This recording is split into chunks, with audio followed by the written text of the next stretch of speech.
Coming up on this edition of Sports Zone. Lacrosse looks to end their season with a win on Senior Day. What does it take to make like Forrest Gump and just keep running? And the Fighting Saints make another run at the Clark Cup. Plus, we've got Buffalo Wild Wings trivia. All this and more right now.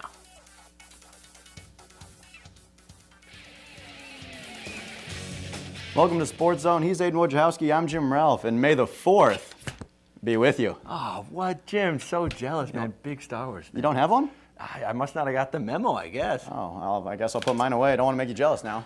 Psych! Happy Star Wars Day, everybody. Big fan of the movies, but bigger fan of sports. So, Jim, let's get to it. Spring semester's coming to a close, and that means the Duhawk seasons are as well. Let's start in the Rock Bowl, where women's lacrosse celebrated Senior Day facing Augsburg College. Triplet and Watson take on the Nationals 11th and 12th in Cedar Rapids. Now, I'm joined in studio by one of the qualifiers himself, Malcolm Watson. Malcolm, thanks for joining me, man. No problem. Thanks for coming. Great to be So, here. what was it like being one of the favorites in that regional tournament, and what that pressure was like? Well, I mean, I'm always used to being under pressure, man, but you just got to take it like it is and wrestle like it's any other match, man. Just one step at a time. Absolutely. So now it's your senior year. Yes, sir. What's it like, that feeling of making it to Nationals finally? Well, I got one last chance. I finally got my bid to Nationals, so no holding back, right? Mm-hmm. Now, what are your expectations, or what's your mindset going forward? National championship, man.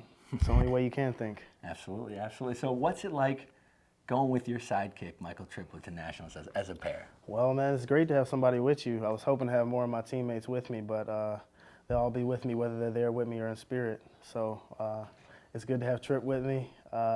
He's a little younger, but it's good, man. It's great. It'll be fun. Absolutely. So you have 1 week to prepare.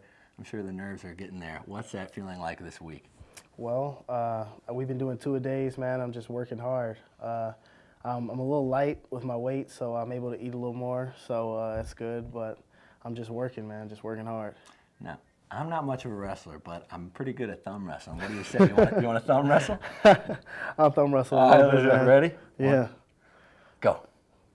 There it is. There we go. He's the pro, Malcolm. Thanks for joining me, man. No problem. Thanks for having me.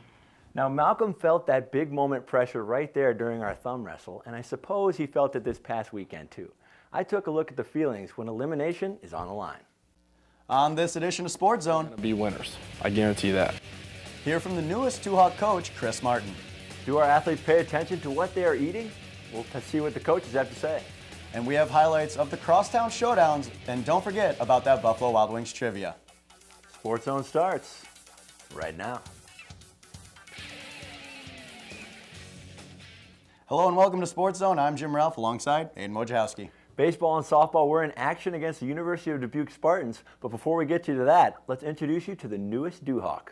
Late last week, Loras Athletic Department introduced Chris Martin as the new men's basketball head coach.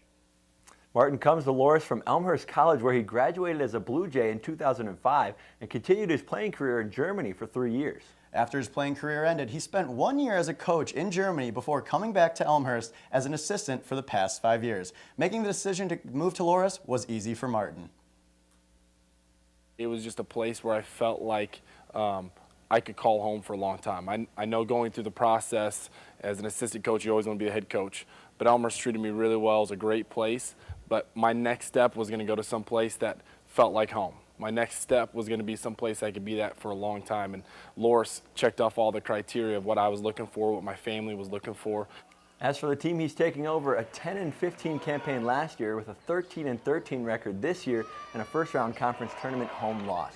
Martin recognizes that this team is young and should bring a lot of intensity. Younger teams like this team is, with a couple of older guys, and just who I am, I'm an intense guy. Defensively, we're going to be in you. We're going to be denying passes. Central's not going to come to our place and throw the ball around the perimeter and wait for us to mess up defensively. We're going to get on the glass. We might knock some people down. We're going to help them up after we get the rebound. The Chris Martin era officially begins May 1st. Duhawk baseball sitting at the bottom of conference standing, needing to pick up a couple games against the rival Spartans. After a 3-hour rain delay, Loras and Dubuque go at it, bottom one. Dubuque looking like the Washington Generals early. Nolan Ritter takes off from second, advances to third on the overthrow, and gets awarded home on yet another overthrow, this one out of play. Duhawk's up 1-0. Bottom of 5 now, tied at 1. Luke Leaforth back up the middle. Danny Pollock scores from second. Duhawks take game 1 by a score of 4-3. Now to the nightcap of the doubleheader. Underneath the lights, Pollock at the plate. Deep drive to right center, so deep our cameraman can't even find it. Third base coach Carl T-Bon whips out the windmill. Going to send Ryan Coaster all the way from first. Huffing and puffing, 2-run triple for Pollock. But the Spartans spark their offense. Jared Clevenger rips one to center. Pollock's diving effort comes up just short as the Spartans take game 2, 8-4. Loras is at Simpson Friday and Saturday. Just as baseball did, softball was determined to get a crosstown showdown in despite of the weather. A wet and soggy afternoon, Spartans already up 5-1 in the first when this wild pitch gets past Loras catcher Kate Paulson. Rebecca Diffenderfer scampers home, Spartans add to their lead. Bottom second, now Bria Lenton at the plate for Loras, grounder to first. Brianna Minette scores from third, 7-6 Spartans. Loras pitching change, but Spartans continue their offensive explosion. Top 3, Gianna Kuras hits this one to the fence in right field, a triple emptying the bases. Spartans take game 1 big, 17-10. Game 2 now, new venue, moved to the Dubuque Independent Softball Field for the use of the lights. With Reagan Wolverton on third, Nicole Majewski slaps one on the ground. She's safe at first as Wolverton scores for Loras. Then Dubuque continues the sloppy play from the first game as Majewski scores on a wild pitch. Duhawks take game 2, 4-3. Loras hosts Buena Vista on Saturday.